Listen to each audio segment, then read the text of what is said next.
ఒక ఇంట్లో గున్ను అనే చిన్న బాబు ఉన్నాడు. వాళ్ళమ్మ షాప్కి వెళ్ళి 1 కిలో కందిపప్పు తీసుకురమ్మని చెప్పింది.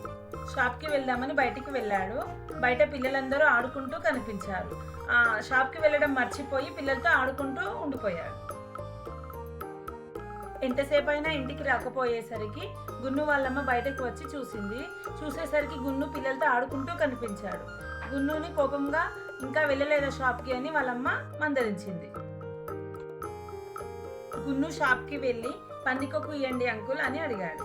షాప్ అతను పందికొక్కులు ఇక్కడ ఏమైనా దొరుకుతాయా అని కోప్పడ్డాడు. అప్పుడు గున్ను మళ్ళీ ఇంటికి వెళ్ళి అమ్మ అక్కడ పందికొక్కులు లేవు, పందికొక్కులు ఏమైనా ఇక్కడ దొరుకుతాయా అని షాప్ అంకుల్ కోప్పడ్డాడు అని అమ్మకి చెప్తాడు. అప్పుడు అమ్మ పందికొక్కులని నేను చెప్పలేదే, కందిపప్పు అని చెప్పాను కదరా అని నవ్వుతుంది. అప్పుడు గున్ను మళ్ళీ షాప్కి వెళ్ళి కందిపప్పు తీసుకొని వస్తాడు.